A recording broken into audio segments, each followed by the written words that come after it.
இந்த வீடியோவை பார்க்குற எல்லாருக்கும் வணக்கம். இன்னைக்கு நம்ம என்ன செய்ய போறோம்னா, இன்னைக்கு ஒரு மிளகு தொக்கு தான் பண்ண போறோம். அந்த மிளகு தொக்குங்கும் போது மிளகை மட்டும் வச்சு செய்ய போறது இல்லை.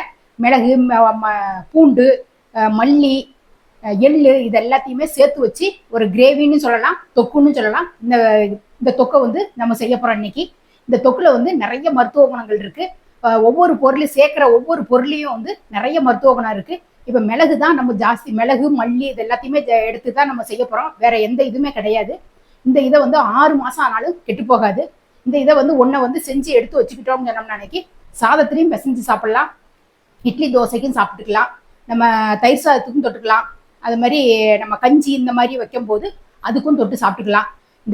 இந்த ஒரு கிரேவி செஞ்சு வச்சுக்கிட்டோம்னு அன்னைக்கு எல்லாத்துக்குமே நிறைய யூஸ்ஃபுல் ஆகும். மருத்துவ குணங்கள் என்னென்ன இருக்குன்னு நான் நினைக்கி இதுல மிளகு எடுத்துக்கிட்டோம் அப்படின்னு சொன்ன அன்னைக்கு மிளகு வந்து ஜீரண சக்திக்கு ரொம்ப நல்லது. நம்ம சளி, இருமல், வறட்டு இருமல் இந்த மாதிரி இதுக்கும் ரொம்ப நல்லது. பூண்டு எடுத்துக்கிட்டோம்னு சொன்ன அன்னைக்கு பூண்டு வந்து வாயு தொல்லைக்கும் நல்லது, இருதயத்தையும் பலப்படுத்தும்னு சொல்லுவாங்க. அந்த இது வந்து பூண்டுலையும் அந்த மருத்துவ குணம் இருக்கு. மல்லியை எடுத்துக்கிட்டோம்னு சொன்னோம்னா மல்லியை வந்து நம்ம மயக்கம், பித்தம், வாந்தி, இந்த மாதிரி ஒரு கேர்னஸ் இந்த மாதிரி இதுக்கு எல்லாத்துக்குமே அந்த மல்லி வந்து ரொம்ப யூஸ்ஃபுல்லா இருக்கும். அதோட நம்ம சுக்கு சேர்க்க போறோம், எள்ளு சேர்க்க போறோம். ஒண்ணுலயும் ஒவ்வொரு மருத்துவ குணம் இருக்கு. நீங்க எனக்கு தெரிஞ்சதை நான் சொல்லியிருக்கேன், உங்களுக்கு எல்லாத்துக்குமே தெரியும். தெரிஞ்சதை வந்து கீழே வந்து கமெண்ட் பண்ணுங்க. இதுல மருத்துவ குணம் நிறைந்த கிரேவியை வந்து எப்படி செய்யலாங்கிறத வாங்க பார்ப்போம். இது வந்து 100 கிராம் டம்ளரு. இந்த டம்ளரால 1 டம்ளர் மிளகு எடுத்திருக்கேன். இதே டம்ளரால 1.5 டம்ளர் மல்லி எடுத்திருக்கேன். ஒரு கைப்பிடி அளவு பூண்டு உரிச்சு வச்சிருக்கேன். இதே டம்ளர்ல 1/4 டம்ளர் எள்ளு எடுத்திருக்கேன். ஒரு 2 ஸ்பூன் ஜீரகம், கொஞ்சம் பெருங்காயம், கொஞ்சோண்டு மஞ்சத்தூள், ஒரு இந்த அளவுக்கு ஒரு துண்டு சுக்கு. இவ்வளவுதான். இதை வறுக்க வேண்டிய பொருளெல்லாம் பார்ப்போம். இதை வந்து நான் ஒரு பெரிய எலுமிச்சம்பழம் சைஸ் அளவு புளியை எடுத்து ஊற வச்சு நல்லா கரைச்சி வச்சிருக்கேன். நல்ல பெரிய எலுமிச்சம் சைஸ் நான் நினைக்கி நம்ம சின்ன ஒரு சாத்துக்குடி சைஸ்ன்னு கூட சொல்லலாம். அந்த அளவுக்கு புளியை வந்து கரைச்சி எடுத்து வச்சிருக்கேன். இப்போ வந்து இதை வறுக்க போறோம். சூடு ஏறிட்டு இப்போ அடுப்பை வந்து ஸ்லோ பண்ணிட்டேன். மல்லியை சேர்த்துறேன். மல்லியை சேர்த்துட்டு அடுப்பை வந்து ஸ்லோவாக வச்சுக்கிட்டு நல்லா வறுத்து விடணும். நல்ல மல்லியோட வாசனையும் வரணும், மல்லியும் செவந்து வரணும். அந்த ஒரு 3/4 பதம் வரும்போது அப்படியே ஒவ்வொரு பொருளாக சேர்த்துக்கலாம். இப்போ கொஞ்ச நேரம் வறுபடட்டும். அதுக்கப்புறம் மிளகு சேர்க்கறத பார்ப்போம். வருது, கொஞ்சம் செவந்து வந்திருக்கு. ஒரு 3/4 வாசின்னு வச்சுக்கோங்களேன். அந்த அளவுக்கு இருக்கும்போது மிளகை சேர்த்துடலாம். மிளகும் நல்லா வறுபடட்டும். இந்த மிளகோடைய இந்த சுக்கு வந்து நான் ஒரு துண்டு வச்சிருந்தேன் இல்லையா, அதை வந்து உரல்ல போட்டு 1-2 தட்டியிருக்கேன். அதையும் உள்ள சேர்த்துடலாம். சேர்த்துட்டு அதுவும் சேர்ந்து வறுபடட்டும்.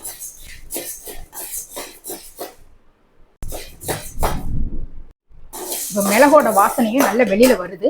அப்போ 2 ஸ்பூன் ஜீரகத்தையும் உள்ள சேர்த்துடலாம். ஜீரகமும் நல்லா பொரிஞ்சு வரட்டும்.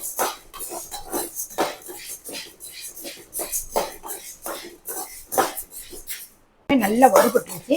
இதை வந்து நான் ஒரு பிளேட்ல கொட்டி ஆற வச்சிடலாம். இப்போ வந்து எள்ளை வந்து நான் தனியா சேர்த்துறேன்.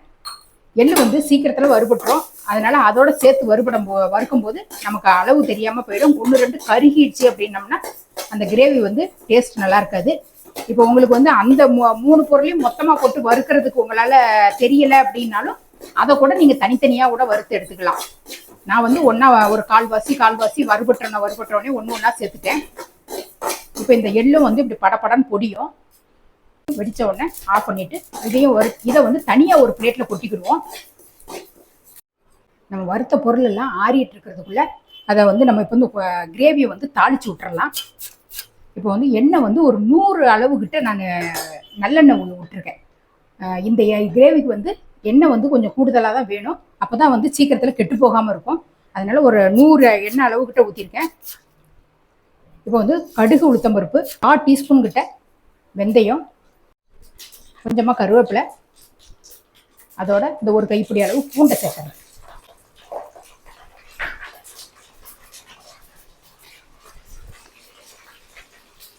எண்ணெயிலேயே நல்ல கலர் மாதிரி செவந்து வரணும். அந்த அளவுக்கு நல்ல செவக்க வதக்கி விட்டுறலாம்.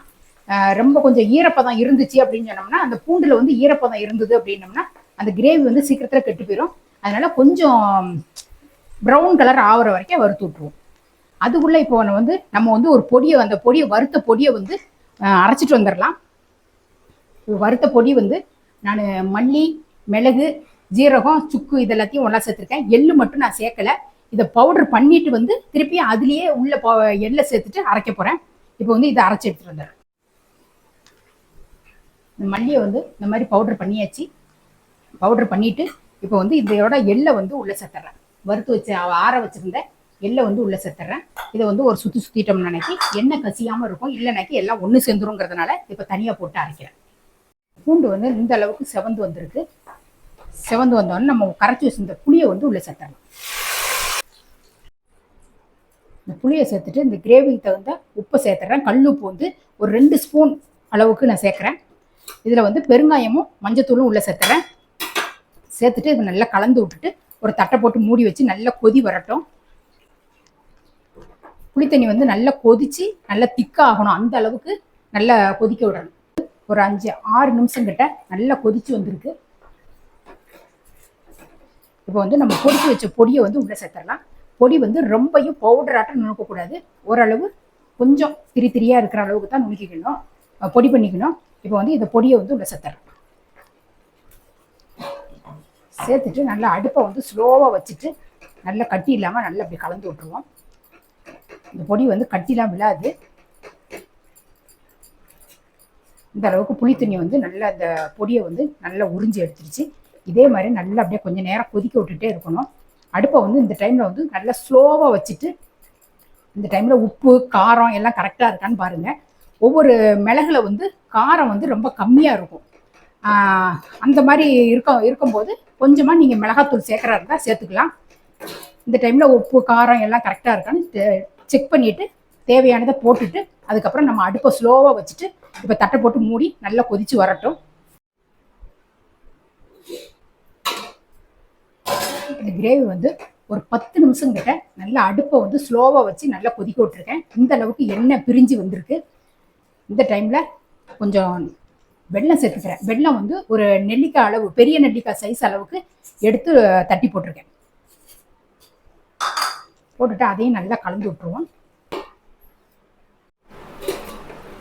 இந்த கிரேவி வந்து நல்ல எண்ணெய் தெளிஞ்சு பாருங்கள், நல்ல எண்ணெய் தெளிஞ்சு அப்படியே நல்லா பிரிஞ்சு வந்துருச்சு. நல்லா ஒரு 10-15 நிமிஷம் கிட்ட அடுப்பை வந்து நல்லா ஸ்லோவாக வச்சு நல்லா கொதிக்க விட்டுருக்கேன். இந்த அளவுக்கு கொதித்ததுக்கப்புறம் இது வந்து ரெடி ஆகிடுச்சு. இதை வந்து நம்ம பாட்டிலில் வந்து நல்லா ஆற வச்சுட்டு நல்லா ஒரு கண்ணாடி பாட்டிலில் போட்டு வச்சிட்டோம் அப்படின்னு நம்ம நினைக்கி அப்படியே இருக்கும். நம்ம தேவைப்படுறப்ப எடுத்து சாப்பிட்டுக்கலாம். இப்போ நம்ம அடுப்பை ஆஃப் பண்ணிவிட்டேன். கிரேவி வந்து ரெடி ஆயிடுச்சு.